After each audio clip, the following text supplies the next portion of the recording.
Doc Loves the Kids, a local Kitsap County nonprofit organization established in 2015, whose mission is to provide activities, programs, and community support for at-risk youth. They put the U in community. Doc Loves the Kids.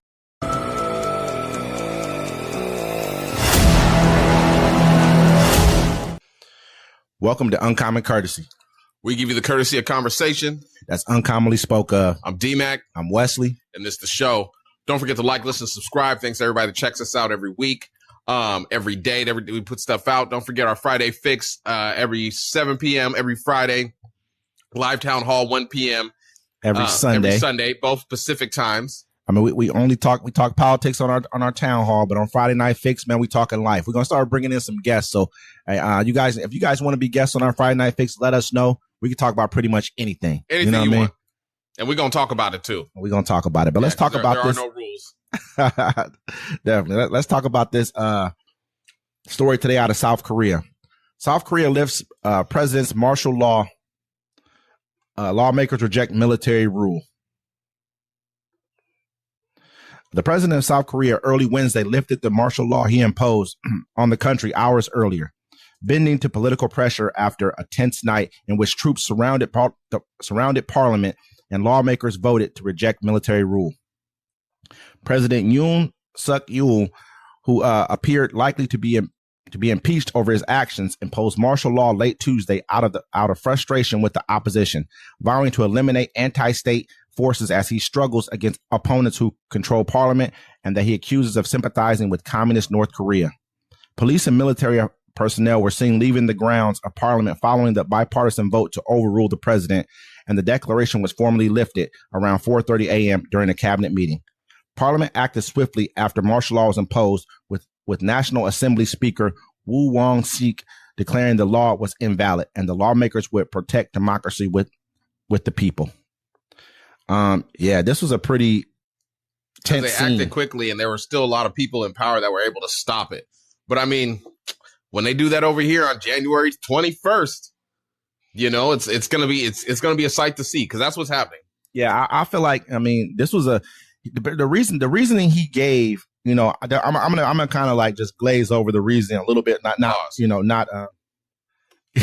not really make in-depth point about it, but the best I can see, most of it is due to the fact that 2/3 of their parliament is, let's say it's more of a conservative branch of the parliament. They're more, he's saying they're sympathizers with North Korea in that branch. They're probably looking to not be as cozy with the West as they have been. He's not able to get a lot of his agenda passed. South Korea is a kind of a special place right now because South Korea is one of the largest economies in the world. At the same time, they have one of the if not the largest birth rate decline out of any country. They're looked at as being, in the future, there won't be a South Korea. They're called like a disappearing country. I mean, so and at the same time, they have more, like per every 10,000 workers, they have like 1,000 robots, which is like unheard of. Like they're like the highest in robots per workers because they don't have enough people of like working age to be able to fill the jobs that need to be filled in South Korea. So by him, what he basically did was something that was so out of the ordinary for a democracy, for a country that goes to the polls and votes. He basically said it was because of the people that you guys put in office, and I can't work with them. I'm going to call martial law now because I feel like they're communists. I feel like they're, whatever he wants to call them, and say that since they're not agreeing with him or helping to work with him, he called martial law and brought troops into the parliament. Yeah. You know what I mean? And so I see Donald Trump doing that on day one. People like, hey, he already, how you going to send a message like that out to people on Thanksgiving? He's like, happy Thanksgiving to everybody, except for the lunatic radical left. I mean, if you were to look at this from any perspective, the reason I feel like he backed down was not only because the people came, were at the gates and the parliament with a bipartisan vote. That means the people who were not in power. 190, everyone voted to stop martial law. Because but when you look at it from this perspective, okay, when democratic countries fight against dictatorships, they fight against anything that's not communism. They fight against any of these type of governments, socialist governments sometimes, but sometimes they're a part of the other side as well. But they fight against those things because they want to be seen as the right way of doing business.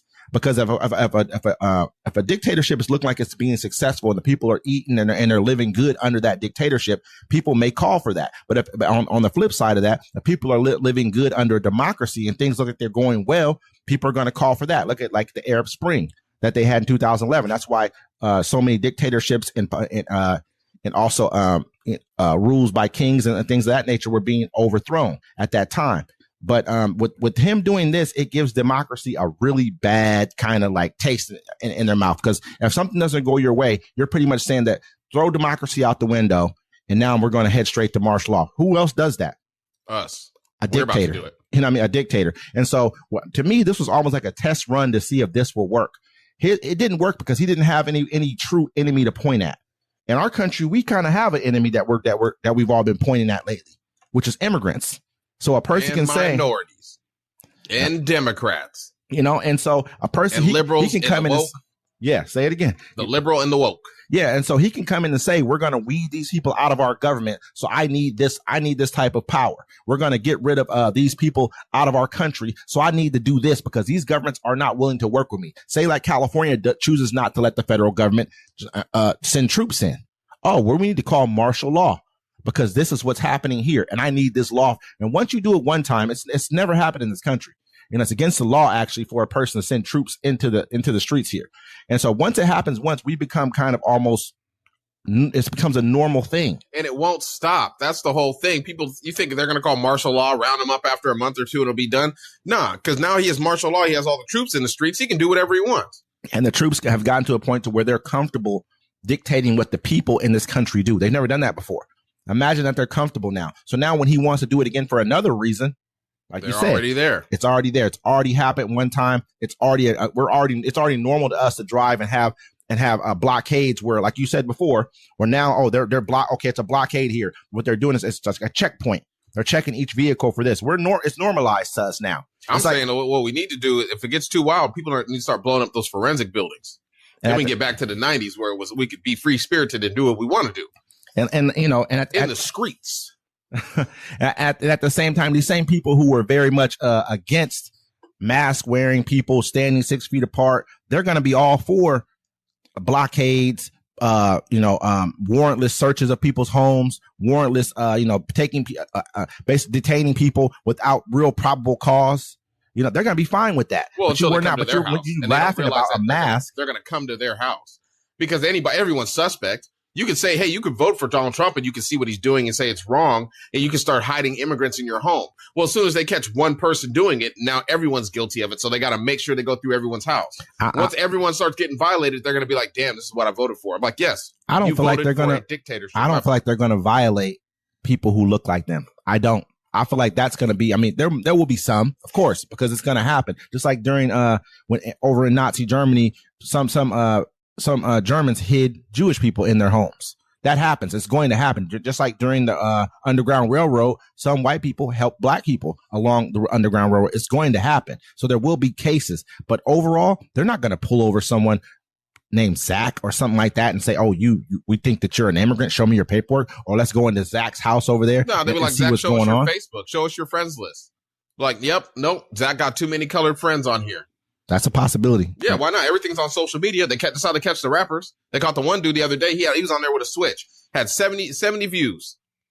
70 people came in to see him with the switch. He got 10 years. And so the biggest thing with this right here is, to me, like it was shut down immediately. But to look at South Korea, and knowing who their neighbor to the north is, and knowing that the one thing that they had going for themselves was that they were a democracy. They let the people vote, and they actually have a really, really good economy. They have a strong economy. People make a lot of good money there for that region. And so it's to me, it's like that's a stain on their democracy right there. That president is probably going to be impeached and thrown out of office. It just makes perfect. You're going to try and basically pull I'm king. He's going to do it again. If you don't take him out, they said he has to accept that they got rid of martial law, or they're going to say that he's illegitimate and get rid of him. That's what it says in the articles. He got rid of it, but the biggest thing is like now they're going to go and the people are going to want him gone.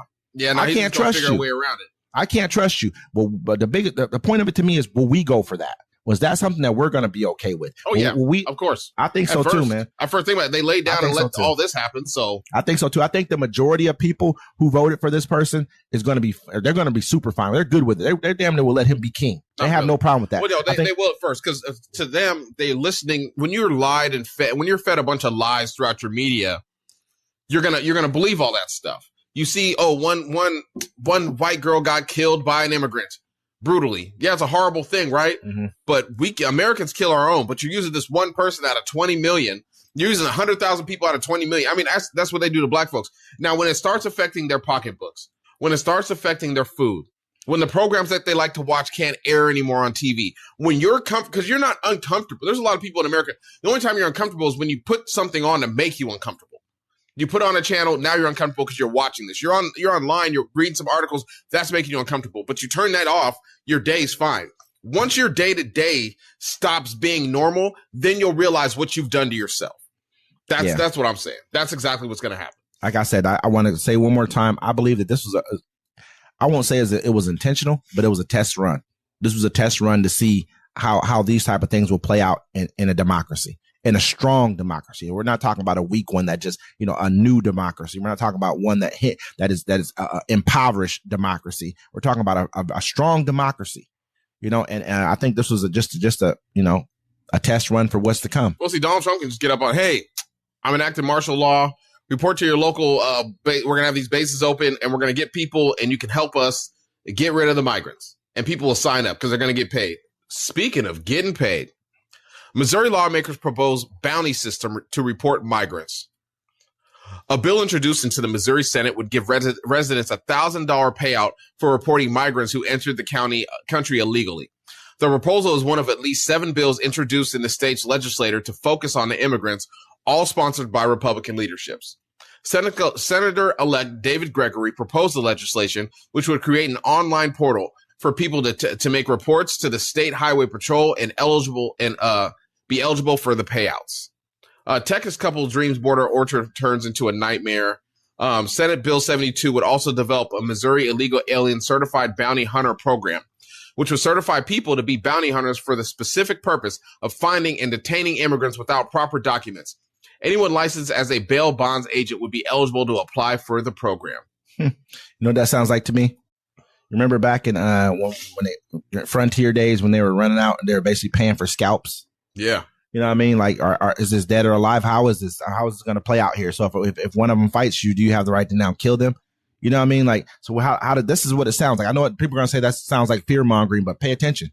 Pay attention on me because it's going to be like that. I know that. Let me finish this part. It says anyone detained in Missouri without proper documents, having knowingly entered the state, would be guilty of trespass by an illegal alien.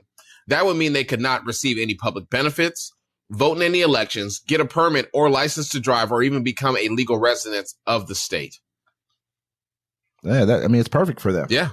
You know what I mean? I told you they'd hit them with something. I said that before. They're going to hit them with some crime where they're going to be able to be a citizen anyways. They're going to have to serve their time here in America. Take their vote away. Like same thing they did to black people. Take your vote away. You know what I mean? That's the first thing they want to do. Always take away your right to vote. You know, make sure, no, you can't be a citizen of Missouri because they want to keep Missouri a certain way. Missouri's already a dying state. You know what I mean? Like when you look at it, it already is. I mean, don't get me wrong. I'm not anti-Missouri, but let's look at the numbers. You know what I mean? And so basically take away any kind of means for this person to ever become a legal citizen, even if they came here with as an asylum seeker. It's crazy. But it's not crazy. This is the times that we live in. It's like, I mean, let's say 10 years ago, you couldn't even fathom any of this stuff happening. Yeah, absolutely not. None of it. I mean, you'd be like, $1,000, man. You're paying $1,000 per immigrant. Is that what it says? Pretty much. I mean, do you understand what that is right there? That's a lot. That's a house payment depending on where you live at. You live in Missouri, it's a house payment for sure. Depending on who you know. You're like, hey, where y'all gonna be at tomorrow? I just want to make sure. Hey, is it per person? Is it per person? Yes, $1,000. That's how they do with stitching. This is crazy. On somebody, it's this is crazy, bro. Person. You know, I got 10 people in the house over here off top. You know what I mean? That's 10,000. That's where your money's going to the state. Now they're going to get bounty hunters too, basically paying for scalps, man. This is what they're doing. They're paying for scalps. I know it's a little bit hyperbole because they're not saying kill them.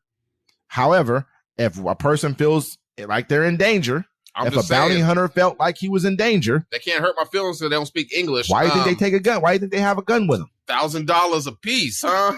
Per person. Hey man, I'm saying I can come out of this. We could be pandemic rich. and the cool part about it is Missouri is an agricultural state. I mean, it has a lot of agriculture. I won't say it's just simply agriculture. There's a lot of other stuff going on in Missouri as well. A lot of factories as well.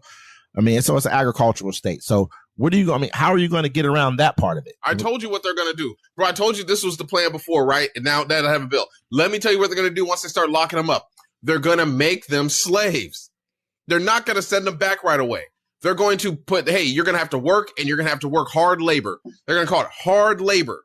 And they're going to put them in those fields, for the cost of me having to catch you, to detain you, I mean, put you in jail, feed you, everything else. And they're going to justify it that way. Everyone's going to be like, that's a great idea. And also they're going to be like, oh, they made them slaves. It saves the taxpayers money. That's what they're going to call it. I mean, basically, they're not going to call it. They're not going to call it slavery. They're going to call it reparation. They're going to call it. I won't say reparation, but they could be called reparations. Basically, you have to pay a reparation for us having to catch you. To put you, detain you, ship you out, everything else. This is how you pay us back for all this. So it doesn't cost the taxpayer as much. It's a savings for the taxpayer. It makes sense when you say it that way. When you make indentured servitude. You have to work to get back to your home country because you broke the law here. Your fine is, we're going to be a $30,000 fine, and you're going to work that in the fields at 20 cents an hour. 20 cents an hour. Same thing they do to them in jail. That's maybe less than that sometimes. It'd be like 14 cents, crazy shit. You know what I'm saying? Because first they go get them, right? And then some of them, after a while, they go, oh, y'all got to, fine, we're going to have to send you back or else it's going to look bad on us. We can't put you in chains and let our constituents rape you. So what they're going to do, they're going to start rounding up the people that were helping them, the people that were giving them bad information. You know what I'm saying? And then they're going to put them into the same situation. They're going to use the laws. Look, they never got rid of slavery, folks. They just made it so only the corporations can do it and people can't own them privately. It's still on the books. Absolutely. Still on the books. Still in the Constitution. It's crazy because it's like, are they going to have to find them guilty first of this crime? Or think about it. They got them in New York, bro. These people are sitting in jail for 3. Remember they had the one young guy. They said he stole the backpack. He was up there for 3 years before he even saw a judge. Yeah. They're actually, they said the federal government is probably going to take over Rikers Island because it's so bad and corrupt. And they got the people sitting up there for you went up there for 4 years before you even see a judge. And once you start getting to a point to where a state is okay with doing these type of things, and you have a federal government that's not going to step in and look into anything at all, if there's any kind of outcry over sexual abuse, over abuse, any physical abuse, anything at all, you know, they're not going to step in because they've already given the thumbs up about it. Now that tells the state I can do what the fuck I want to do. I don't have. There's no laws here. These people aren't governed under the same laws that we are because we're citizens. These people are not citizens. What do you do with the kids? Yeah. What do you do with the kids? What do you do with the old people? You put them out there to work too. I mean, you're talking about millions of people. You know how much money this is going to cost us? Well, yeah, they all broke the law. They don't care. I've seen them try to throw 9-year-olds in jail. I mean, we're talking about breaking the law. So did the president. He broke the law. I mean, you know, at the same time, better to enforce it. Exactly. You don't give a fuck. Excuse me. He broke the law. His wife was a prostitute. Dude got 34 felonies. I don't know. I know she was like a model, like a what was it called? Like a nude model. Yeah, for money. I don't know if we'll call that a prostitute, but what'd you say it was? Oh, you mean like OnlyFans? I mean, what'd you say? She was a what? A prostitute. I mean, that's what you call girl. What do they call them? Escorts. Escorts. Those are fancy ones because they don't walk on the sling. I don't know if she was an escort. I can't say that for sure. We can't say that with any certainty. But what we can say, she did have a nude photo shoot. You know, I saw that for sure. I mean, that's part of life. People do that all the time. She must got good box. You see where she's at. I mean, first lady. Hey, Jesus. I don't care. What to know about? I don't care. Nobody should care what we say anymore. It doesn't matter. You can go. You can say whatever you want now. It's okay. Nah, I believe you, but just don't be too crazy. If you want to keep your job while you can hold it before the immigrant catchers come and get you because somebody said you was the immigrant and they about to get $1,000 get that bando. They about to get that bando. I'm gonna keep real. I'm like, damn, man, 1,000. They about to give 1,000. I know a house full of 20 right 40 now. people right now. That's $40,000. I'm saying, it's crazy because you've made it. Damn near like, man, this is impossible for who's gonna say no to that? Nobody is, bro. You could go deputize yourself as a bounty hunter and go get migrants. You can just drive out by Lowe's. Just call. Nigga, you know they ain't gonna be in front of there no more. Put them in the truck real quick. You know, it's crazy, man. This is crazy. You get to zip tie them, abuse them, and you're gonna have full immunity. Don't forget that. don't forget full immunity. Full immunity. I It's might not have to gonna be be a in this bounty state. hunter. We're not getting that in this state. You're gonna have to go to one of those states to do it. I might have to go do it. You're gonna have to move I to might like have to go Idaho. get that money. And if you I go, might have to go get that money. yes, it's quite I'm possible. saying, bro. Hey, I'd rather go get it before they come for me. I'm like, no, I'm here with y'all. get it quick. 100. He said the pandemic again all over again. Pandemic. What to know about sudden rebel gains in Syria? Syria's 13-year war and why it matters. The 13-year civil war in Syria has roared back into prominence with a surprise rebel offensive that captured Aleppo, one of Syria's largest cities and an ancient hub of Middle East culture and commerce. The push is the rebels' strongest in years in a war whose destabilizing effects have rippled far beyond the country's borders.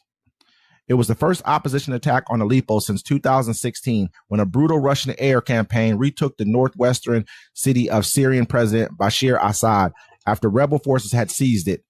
Intervention by Russia, Iran, and Iranian allied Hezbollah and other groups has allowed Assad to remain in power within the 70% of Syria under his control. Insurgents led by the jihad group Hayat Tahrir al-Sham launched the two-pronged attack on Aleppo last week and moved into the countryside around Idlib and neighboring Hama province. The Syrian military and its foreign allies have rushed reinforcements and launched airstrikes as they attempt to stall their momentum. Well, basically, what's going on over here? What I'm seeing is this is a weird kind of timing for this to even happen. Yeah. You know, you look at what's going on in that whole entire region. You got Russia, who's really been Syria's, and Iran as well, has been Syria's main backers. Syria almost was supposed to fall during 2011 during the Arab Spring, when many other countries with dictators in that region fell. That's when Libya fell. I think Tunisia, a bunch of other countries, Northern Africa, and in the Middle East were falling because of people. They blamed it on Twitter. They said a lot of this stuff was being boasted on Twitter. A lot of people were saying, hey, we're boycotting over here, and they were using Twitter to kind of move around their boycotts and how they were pushing their agenda, letting people know what's going on. Yeah. And so I mean, it's never been a real place, but I apologize. Go ahead. No, it's okay. And so basically these troops, it's just a weird timing. You know what I mean? Right now, right after the election, right after we've given Ukraine access to using, our weapons, now all of a sudden these forces who are backed by Turkey, who are Russia and Turkey are friends, and also backed by some of our militia groups over there in that area that we have now retaken one of the largest cities in Syria, which puts Assad in a kind of a strange predicament. He's one of the few people. Syria is right next door, basically, to Israel, which is like they needed. That was one of the countries they talked about had to fall: Syria, Iran, and Iraq. Those are the three countries that Israel wanted to fall. Now all of a sudden, there's movement, from rebel groups in Syria. So I mean, I'm not saying this is going to be, a huge thing, but when you're looking at the world from a global perspective, this shows you, hey, let's do something to knock on Russia's back door to make them have to take attention off of what they're doing with us. They had to send in air attacks to kind of like try to push back some of these troop movements to help out Assad, because that's one of their hubs. And like Israel's our hub in the Middle East, Syria's Russia's hub in the Middle East, one of them that they really, and they're also friendly with Iran and other people as well. So this is a pretty big thing to kind of pay attention to right now, especially with Turkey being okay with this too. You know what I mean? And Turkey and Russia have a great relationship. Obviously, there's some fractures in it because of this, but I really want to see how this plays out over the next few weeks. If there's more movement, then we kind of can see what the writing is on the wall here. You know what I mean? But this is something I think we should really be paying attention to. Yeah. And I got here, I want to do one really quick. This is out of Greensville, South Carolina. I'm apologize. I might botch this young lady's name, but I feel it's a very important story. I saw it the other day. A black girl named Kalea Turner, now 14, was pushed to attempt suicide at the age of 12 due to relentless bullying. The cruelty didn't stop there. Her bully snuck into the ICU where she was recovering from her suicide attempt to take photos of her, which they later used to mock her on social media. The bullying she endured over a year of severe physical and verbal abuse from 5 classmates at Dr. Finzi J. Fisher's middle school. They called her degrading names like Roach, Mustache Face, subjected her to offensive content, and even physically attacked her. The attempt, feeling cornered with no escape, she tried to take her own life in 2023. She was found hanging and was clinically dead for 8 minutes before being revived. The incident left her with severe brain damage and needing long-term care. While in a coma, one of her tormentors managed to get into the ICU and photograph her, circulating these images online to further humiliate her. Her family has now filed a lawsuit against the Greensville County School District and 9 facility members, accusing them of negligence in addressing the bullying dispute, repeated complaints. The lawsuit seeks to cover her medical bills, life care expenses, and more due to profound impacts of her life. And then I wanted to show everyone the picture of this young lady. Make sure we put that up. Yeah, we'll put that up. And a little girl, man. Little girl. Like. Yeah. And I mean, the schools do not, and I would say, repeat, do not protect children from bullying. I almost don't even know if we want to, probably might have to blur her face out. It's kind of, she looked like a very, I'm not sure if the picture of her was the age she was when this happened, but she was a very small girl. I mean, and when you really think about like a person coming into the ICU to photograph you down the line and they're taking this as a joke, I mean, that shows horrible parenting. I mean, it's not horrible parenting. That's what they raised this child to be. Imagine your child. Actually, fuck that shit. Imagine your child is in the ICU and another kid comes in there and takes pictures of them so they can make fun of them some more. I mean, was this person allowed to be in there because under the guise of being their friend? You know what I mean? This is the only thing I could think of. How is this person allowed to get this far into this area? In the ICU, all you got to say is, you have somebody in there. I mean, nah, they're not just about to let anybody in there. It depends what kind of hospital you in, too. Yeah, like true. Up here, like we live in a big metropolitan area, like you can't even get in the hospital. Yeah. I mean, you can get in parts of the hospital, but like you can't get to the babies and stuff. But the ICU, you can get up there. Yeah, it's crazy to me that they've gone.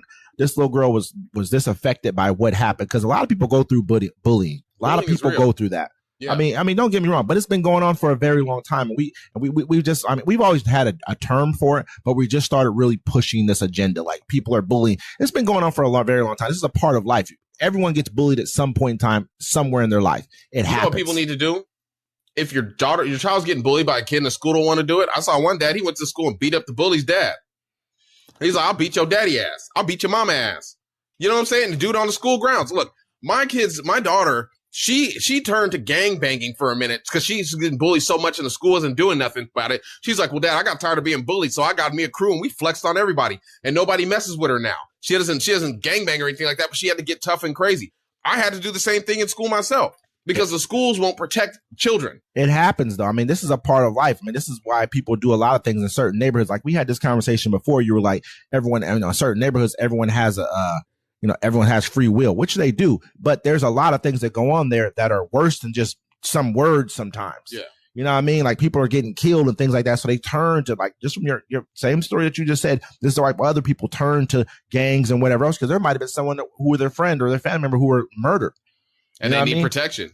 You need someone to protect you. Or you just become angry at that point in time, and you want to lash out, and you don't know how to deal with that anger. So you turn to, hanging out with people who will help you deal with that anger in unhealthy ways, if we want to look at it that way.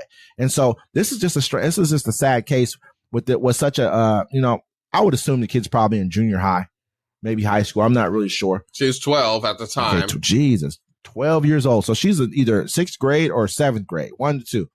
About 6th or 7th, yeah. Yeah, 1 to 2 right there. Either just fresh in junior high or whatever. But it's sad to really think about it, man. It's sad to think about what the parents are having to go through, and then seeing their kid online. It's gut wrenching to have to think about what the kid parents and the kids out at that point. Like, my child, I have a heart for my kids. And I have empathy for people. But when it gets to a point where, you're not protecting my child and they're in a space where you're supposed to protect them, and if something like this happens, everybody got to die. Yeah, I'm going to set the example for everyone else to show you how much I love my children. I'm going to set the example for you to show you, to look the fear in your eyes of what's your consequences for not doing right by the children you're supposed to protect. Because I used to work in child care areas. You protect all children. Every child that comes in your corner, they're not your child, but you treat them and protect them like they are. I agree. I agree with what you're saying, but let's look at it from this perspective. There's so many kids in school. People are saying things to kids all the time. We don't know which kid's going to take something to heart so much or feel so beat down by it. Yeah. There's kids who go through bullying for their whole entire career and don't ever do something like this. They tell on them. And the crazy thing is, you'll tell on a kid and they'll say, hey, don't do that again. And the kid will get a slap. They won't even get a slap on the wrist. And the kid's right back. Oh, you telling on me? Then they'll say, hey, they're still messing with me. And the school will be like, they don't know what to do because they must be scared of the parents. No, I think that a lot of times they're looking at this as childish behavior. A lot of times it's childish behavior, but some kids are not equipped to take that type of childish behavior, or some things are just overboard when it comes to certain kids too. You know what I mean? There are cases where things are way overboard, but it's like if a person at some point in time, we all have to learn to deal with adversity. I just wish black folks, if there's a time to crash out on something, that's a time to crash out. You know what I'm saying? Like, don't terrorize people in your community. Yeah. This happened, whatever community this is, that's how I look at it. Like when stuff like this happens to our youth, and there's people in the streets out here, wherever they're from, and they act like, I don't believe you. Because you ain't crashing out for the right people. You crashing out over a woman because she kissed a dude and you knew she was for the streets, but you won't crash out for a little girl like this that was getting bullied. Crash out for the right thing. That's what I'm saying. Anyway, sir, I'm over it. It makes me upset when I see kids getting picked on and grown adults don't want to do nothing about it. Yeah, it happens a lot. I mean, and I think a lot of times it's not even... They don't even lose sleep over it. It's not even that they don't want to do anything about it. I don't think all the time, but I think there's a lot of... I could agree on both standpoints. There's probably a lot of them who are just like, hey, don't have anything to do with me. There's a lot of them who are probably like, this is a part of life. If we were to try to stop every instance of kids being mean or someone taking something... No, you don't have to... Kids are going to be mean regardless. But the thing is, a kid be mean to someone, you correct them, you check them. Mm-hmm. Give them in-school suspension. Tell their parents what they're doing. They didn't do any of this, or else this would have stopped. You would have suspended the kids. You would have got them. Call the police on them. You do it to our kids all the time. I agree. Excuse me. A quick one real quick here. You let it go on too long, and a child tried to kill herself over it. Yeah, that's too bad. Kids get bullied all the time. All the time. But it's up to the adults in the environment. Yeah, you can't stop them all, but you can stop enough. Send a message. Hey, yo, this kid was messing with her. They suspended her, told her parents, made him go get counseling and stuff. And write a letter of apology. I don't have to do none of that, so I'm going to leave these people alone. And also make the parents have to go do something as well, too, so it becomes something the parents will want to enforce because they understand that there's consequences that are just that reach above and beyond their kid just having to be home for a few days. So last one here, wrap this up. Ohio woman accused of eating cat pleads guilty. They're eating the cats. They're eating the dogs. An Ohio woman accused earlier this year of killing and eating a cat pled guilty to animal cruelty, Monday court records show. Alexis Farrell in August pled not guilty to cruelty to companion animals after she was arrested and held on $100,000 bond. She switched her plea to guilty Monday after a lengthy court process, which included an evaluation of her mental condition. Farrell received a sentence of 12 months in prison for the crime. Cleveland outlet WJW reported. She also reportedly sentenced Monday on the probation violations in two separate cases, giving her an additional 18 months in prison. Farrell's record shows previous cases related to cocaine possession, child endangerment, and theft. The woman was caught on body camera earlier this year by the Canton Police Department hunching over the body of a dead cat. The clip was shared widely across social media. So this is the same woman who everyone was saying was a migrant, was a Haitian migrant that was eating the cats and eating the dogs in, at least just say eating the cats in Springfield, Ohio. But this woman's an American citizen, she's black. She's from Canton, Ohio. And, I'm not sure what she had going on, what kind of mental health issues she has going on. But what this tells me is that you didn't even try to do your due diligence because it was pretty easy to figure out what was going on here. And at the same time, if she can be mistaken for a Haitian, just a regular black woman, what can any black person be mistaken for? I've been saying that, bro. Think about it. She just fit the narrative at the time. They were like, yo, someone's eating the cats. They thought it was a migrant. We're like, nah, she was a citizen. They're like, what? And people were like, well, still, same thing. That's what I'm saying, bro. Like, people don't understand. I'm like, I know I'm going to have to walk around with my papers on me. I know what I have to do. I know my kids are going to have to walk around with our papers on it, which is going to be a horrible way to live. And then and once that happens, right, I don't have any friends that are minorities at this time. You know what I'm saying? People will come out and they'll say something like, well, you should want to walk around with your papers on you. This is the kind of things that people will start to say. The same freedom loving. I won't wear a mask. I don't want to stand 6 feet apart. Why are these laws like this? Americans, I'm gonna get them too. I'll be like, yo, are gonna be like, you should have your papers on you. That's no problem. Why don't you want to have to use your ID to vote? You never had to before. There's no problems with it before. I think you should have your ID to vote. I think you do. I think you can't just walk up and say, hey, my name's John Smith, and post up in there. You should have an ID to vote. That just makes sense. I got to have an ID to buy liquor. I got to have an ID to get on an airplane. You should have an ID to vote. I don't think that it's just like you don't have to have any kind of form of paperwork at all. I think that, you know what I mean? Like, me personally, I think it's, if they have the information they need and there's no problems, there has been no problems. This guy just won with no ID voting, no problems with it. I think you should have an ID to vote. That's kind of common sense. I think most places you do. They're going to ask you for your ID. I mean, I went to go vote this time. They're like, hey, this is my name. You got your ID? I'm like, yep. So if you didn't have your ballot, they wanted your ID because they're going to give you a ballot. Exactly. I mean, so I think that there's just different kinds of like, you know, you feel what I'm saying? Like they're going to ask that question. But at the same time, to me, it's not a big deal, especially if it hasn't been a big deal leading up till now. Then what are we crying about it for? But the bigger case in this right here, this woman got a year in prison for a mental health illness, obviously. You know what I mean? Something's wrong with her. She's eating a cat. Not a cooked cat. She didn't even take it. She didn't even take the fur off. Nothing. She's eating it the way that it was. I'm not even sure if she caught the cat and ate it and killed it. I don't know. But she just gave her 12 months in prison because she has a mental health illness, which doesn't make any sense at all whatsoever. But you'll want to go to the Appalachians and give these kids or give these people, you know what I mean? Or any kind of drug court, whatever you can to keep them out of trouble, knowing that they have a drug problem. I won't even call that. Well, that's why crime is so high right now. People don't understand. They're like, well, it's, you got Democrat countries. No, they started feeling bad for the kids that look like you and started giving them lenient times for court cases. So, I mean, I live by a police officer. He told me, look, out here in our county, it's the same 12 people stealing all the cars. Same 12 people. They just go to jail. They let them out. They're all Caucasian, European Americans. They let them out and they go right back to stealing cars and they go back to jail for 3 months and they get right out. It's the same 12 people stealing the cars. They had to get lenient because they had to, at first they were giving you the same because European Americans are the ones that are hooked on fentanyl right now. The majority of them, heroin, opiates, all that. And so they realized that they made the times hella bad for black folks, but they have to give Tommy the same time they're giving Tyrone. Tommy's getting caught with 3 pills. They got to give him 5 years mandatory minimum. So they changed those laws. But weakening the laws, now you got all these drug addicts in the streets that are being slaps on the wrist all their lives, committing crimes, continuing to commit crimes. So they're not getting in trouble for it. But you're acting like, oh, this world's so bad. No, you did that to yourself because you're having leniency on these people that look like you. Yep, creating drug havens. Look what they did down in Portland. So I mean, at the same time, hey, this is what's going on. But the bigger point to me is like, this woman can be accused of being a migrant. Anybody who with any kind of melanin in their skin is pretty much looked at as a migrant. I told you what was going to happen. I told you I'm going to flex on the first person. Be like, hey, show me your papers. I'll be like, bro, pow. Think about it. They can't tell us apart no way. Just carry an eye patch on you. That's all you got to do. Make sure you guys tune in with us on Friday.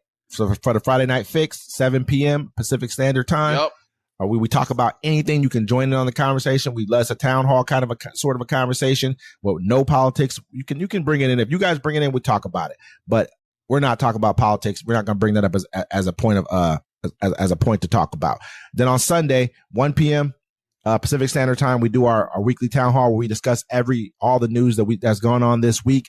We do a recap on it. You guys can join in on that conversation as well.